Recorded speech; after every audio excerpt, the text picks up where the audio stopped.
Hi friends, welcome back. So మనము French revolution discuss చేస్తున్నాం కదా. సో ఆల్మోస్ట్ మనం టాపిక్ డిస్కస్ చేసుకున్నది అయిపోయినట్టే ఫ్రెంచ్ రెవల్యూషన్. బట్ ఈ రెవల్యూషన్లో విమెన్ పాత్ర, మహిళల పాత్ర ఏముంది అని చెప్పేసి మనకి ఒక చిన్న చాప్టర్ ఇవ్వడం జరిగింది. సో ఈ చాప్టర్ పేరు did women have a revolution. అసలు మహిళలు తిరుగుబాటు చేశారా అని చెప్పేసి మెయిన్గా ఈ చాప్టర్ యొక్క ఉద్దేశం. సో డెఫినెట్గా చేసి ఉంటారు. ఎందుకు అంటే నేను ఒక స్టేట్మెంట్ చూపిస్తాను మీకు.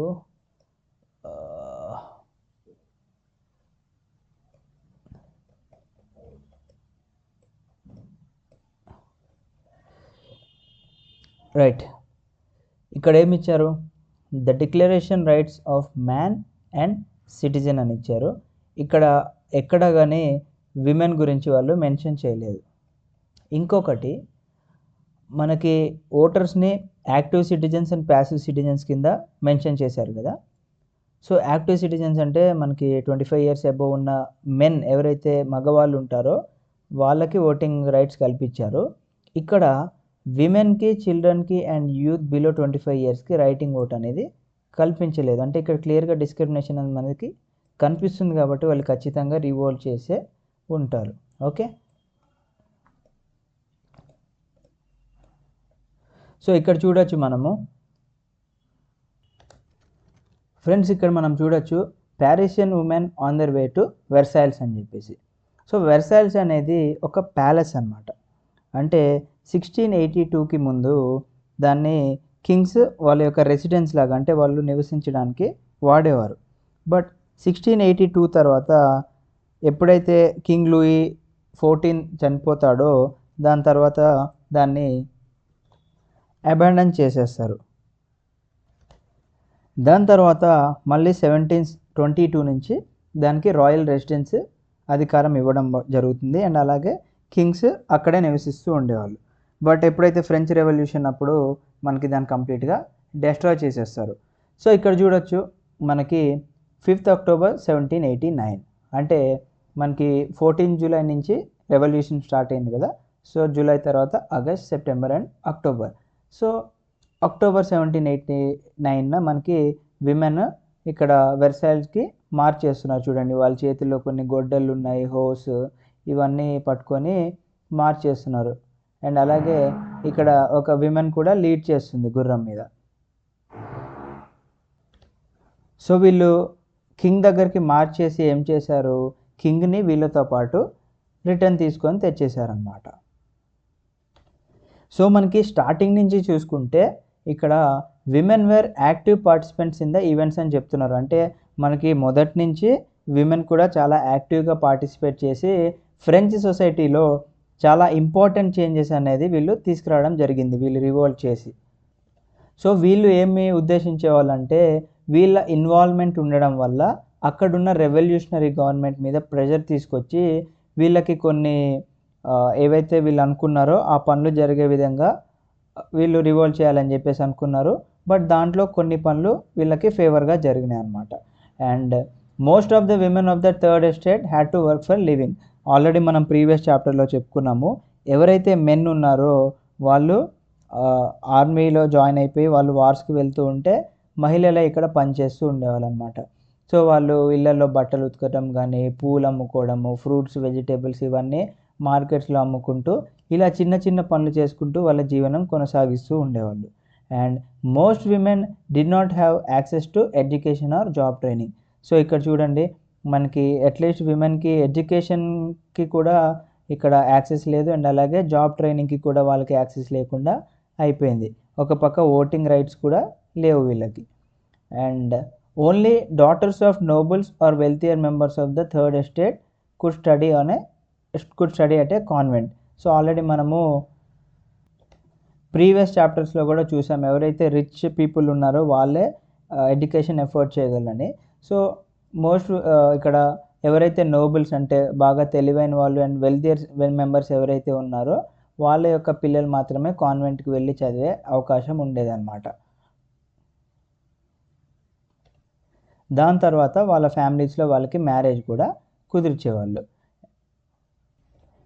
అండ్ దాంతోపాటుగా ఇంకొకటి ఏంటి, మనము వాళ్ళు బయట చిన్న చిన్న వేజెస్ కోసం పనులు చేసేవాళ్ళు అనుకున్నాం కదా, అది చేసుకుంటూ వాళ్ళు ఇంట్లో కూడా పనులని వాళ్ళే చూసుకునేవాళ్ళు అనమాట. అంటే కుకింగ్ చేయడం కానీ, బయటికి వెళ్ళి నీళ్లు తేయడం కానీ, లేకపోతే క్యూలో నుంచొని బ్రెడ్ పట్టుకురావడం కానీ, అండ్ వాళ్ళ చిల్డ్రన్ని పోషించడానికి వీళ్ళే కష్టపడుతూ ఉండేవాళ్ళు మహిళలు. Their wages were lower than those of men. So మగవాళ్ళకి వచ్చే వేజెస్ కన్నా వీళ్ళకి చాలా తక్కువ వస్తూ ఉండేవి అన్నమాట.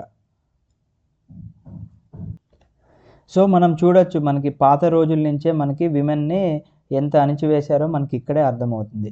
సో ఇలాంటివన్నీ డిస్కస్ చేయడానికి మనకు కూడా కొన్ని పొలిటికల్ క్లబ్స్ ఉండాలి, మనకు కూడా మనం న్యూస్ పేపర్స్లో వాటిని అందరికీ తెలియచేయాలి అని చెప్పేసి వాళ్ళు అబౌట్ 60 విమెన్స్ క్లబ్స్ అనేవి ఫామ్ అవ్వడం జరిగిందనమాట. ఏదైతే జాకోబిన్ క్లబ్ లాంటి క్లబ్స్ ఉన్నాయో అదేవిధంగా విమెన్కి అంటే ఆడవాళ్ళకి కూడా వీళ్ళు క్లబ్స్ ఫామ్ చేసుకున్నారు. దాంట్లో మోస్ట్ ఫేమస్ ఏది అంటే society of revolutionary and republic women అనే క్లబ్ బాగా ఫేమస్. సో వీళ్ళ యొక్క మెయిన్ డిమాండ్స్ ఏంటి అంటే, మగవారు ఏ విధంగా అయితే పొలిటికల్ రైట్స్ అనుభవిస్తున్నారో మాకు కూడా అదే విధంగా కావాలి అని చెప్పేసి ఒకటి కోరుతున్నారు. And women were disappointed that the constitution of 1791 reduced them to passive citizens. ఎప్పుడైతే వీళ్ళు రాజ్యాంగాన్ని క్రియేట్ చేసుకున్నారో అప్పుడు వీళ్ళకి ప్యాసివ్ సిటిజన్స్ కింద క్రియేట్ చేయడం జరిగింది. ఇందాక చెప్పుకున్నాం కదా, యాక్టివ్ అండ్ ప్యాసివ్ సిటిజన్స్ అంటే ఏంటి, వీళ్ళకి ఓటు వేసే అధికారము లేదు అని చెప్పేసి అర్థం అన్నమాట. సో వీళ్ళు ఏం డిమాండ్ చేస్తారు, ఇప్పుడు మాకు కూడా ఓటు వేసే అధికారం కల్పించండి, మాకు కూడా అసెంబ్లీలో ఎలక్ట్ అయ్యే అవకాశం కల్పించండి, అండ్ మేము కూడా కొన్ని పొలిటికల్ ఆఫీసెస్లో కూర్చునే అవకాశాన్ని మాకు కల్పించండి అని చెప్పేసి వీళ్ళు రివోల్ట్ చేస్తున్నారన్నమాట. సో ద రెవల్యూషనరీ గవర్నమెంట్ ఏం చేసిందంటే మహిళల కోసం కొన్ని చట్టాలని తీసుకొచ్చింది. ఏంటివో ఒకసారి చూద్దాం ఇప్పుడు. సో వాళ్ళు ఏంటి అంటే స్టేట్స్లో కొన్ని స్కూల్స్ క్రియేట్ చేసి స్కూలింగ్ అనేది ప్రతి ఒక్క ఆడపిల్లలకి కంపల్సరీ అనేది చేయడం జరిగిందనమాట. అంటే ఏదైతే రెవల్యూషనరీ గవర్నమెంట్ ఉందో వాళ్ళు కొన్ని స్కూల్స్ స్థాపించి ప్రతి ఒక్క ఆడపిల్లకి ఎడ్యుకేషన్ అనేది కంపల్సరీ అని చెప్పేసి చెప్పడం జరిగిందనమాట. అండ్ ఇంకోటి ఏంటంటే ఎవరైతే ఆడవాళ్ళు ఉంటారో వాళ్ళు వాళ్ళ విల్కి అగైనెస్ట్గా మ్యారేజ్ చేపించకూడదు. అంటే ఎవరైతే ఫాదర్స్ ఉంటారో, ఇప్పుడు ఒక ఫాదర్ ఉన్నారనుకోండి, వాళ్ళు ఏం చేస్తారు, వాళ్ళ కూతుర్ని ఇట్లా నువ్వు ఈ పెళ్ళి చేసుకోవాలి అని చెప్పేసి ఫోర్స్ చేస్తూ ఉంటారు కదా. సో ఆ విధంగా ఒక మహిళని ఆమె విల్కి అగైనెస్ట్గా ఫోర్స్ చేయకూడదు అని చెప్పేసి మనకి ఇక్కడ చెప్పడం జరిగింది. అండ్ ఇంకోటి ఏంటంటే మ్యారేజ్ని ఇక్కడ సివిల్ లా కింద వాళ్ళు కన్సిడర్ చేయడం జరిగిందనమాట. తర్వాత ఏంటంటే డివోర్స్ కూడా లీగల్ చేశారనమాట. ఎవరన్నా అప్లై చేయొచ్చు అనమాట. బోత్ విమెన్ అప్లై చేసుకోవచ్చు అండ్ అలాగే మెన్ కూడా అప్లై చేసుకోవచ్చు. అండ్ అదేవిధంగా ఇప్పుడు మహిళలు వాళ్ళ ఉద్యోగాల కోసం ట్రైనింగ్ తీసుకోవచ్చు అండ్ అలాగే వాళ్ళు చిన్న చిన్న ఆర్టిస్టులుగా కూడా మారచ్చు అండ్ అలాగే వాళ్ళు స్మాల్ బిజినెసెస్ కూడా వాళ్ళు రన్ చేసుకోవచ్చు అని చెప్పేసి కొన్ని లాస్ అనేది తేవడం జరిగిందనమాట. బట్ మనం ప్రీవియస్ చాప్టర్ ఏం చూసాము, the rain of terror. So women ఏవైతే పొలిటికల్ రైట్స్ కోసం స్ట్రగుల్ చేస్తున్నారో అవి కంటిన్యూ చేస్తూ ఉండగానే రెయిన్ ఆఫ్ టెర్రర్ ఉన్నప్పుడు రాబస్పైర్ ఎవరైతే ఉన్నారో ఆయన ఏం చేశారు అంటే the new government issued laws ordering closure of women's clubs. ఈ ఆడవాళ్ళకి చెందిన క్లబ్స్ ఏవైతే ఉన్నాయో వాటన్నిటిని క్లోజ్ చేయాలి అండ్ అలాగే కంప్లీట్గా బ్యాన్ చేసేసేయాలి పొలిటికల్ యాక్టివిటీస్ నుంచి అని చెప్పేసి చెప్పడం జరిగిందనమాట. అండ్ దాంతోపాటుగా చాలామంది ఎవరైతే యాక్టివ్ పార్టిసిపెంట్స్ ఉండి లీడ్ చేస్తున్నారో మహిళల్ని వాళ్ళందరినీ కూడా అరెస్ట్ చేసి వీళ్ళు ఎగ్జిక్యూట్ చేయడం జరిగిందనమాట. అంటే చంపేశారు వాళ్ళని. సో ఈ విధంగా మనకి విమెన్స్ రైట్స్ అంటే ఓటింగ్ రైట్స్ అండ్ అలాగే మగవారితో సమానంగా మాకు కూడా వేజెస్ ఇవ్వండి అని చెప్పేసి నెక్స్ట్ 200 సంవత్సరాల పాటు కంటిన్యూ అయిందనమాట throughout the world. And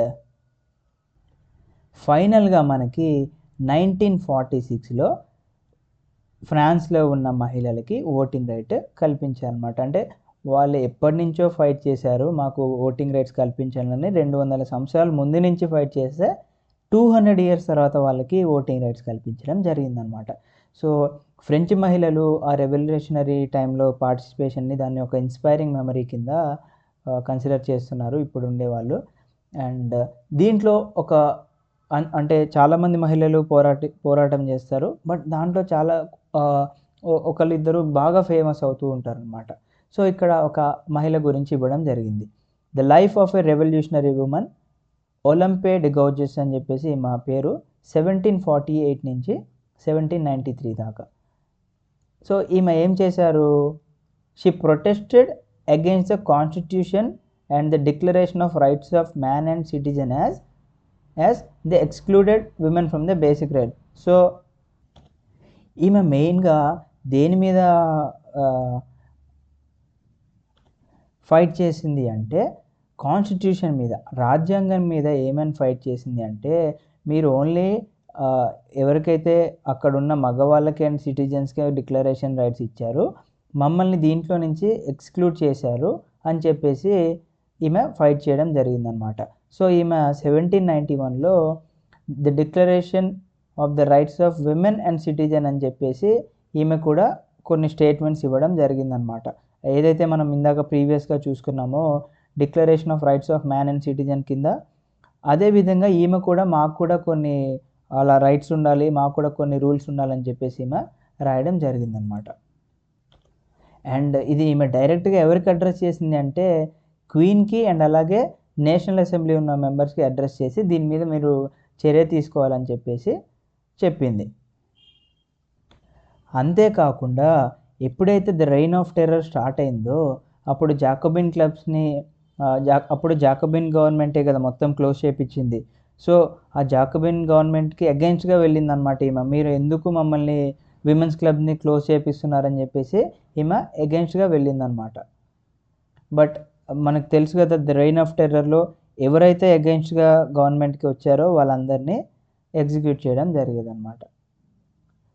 so ఇక్కడ చూడొచ్చు మనకి some of the basic rights ఈమె ఎవరైతే ఒలింపే డి గౌజెస్ సెట్ చేసిందో ఆ బేసిక్ రైట్స్ గురించి మనకి ఇక్కడ ఇచ్చారు.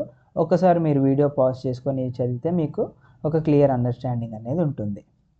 అండ్ అదే ఇక్కడ మనకి ఇమేజ్ చూడొచ్చు, మహిళలు బయటికి వెళ్ళి చిన్న చిన్న వేజెస్ కోసం కష్టపడుతూ ఉండేవాళ్ళు. అండ్ అలాగే మనకి వాళ్ళు ఇంటి పనులు చూసుకునేవాళ్ళు.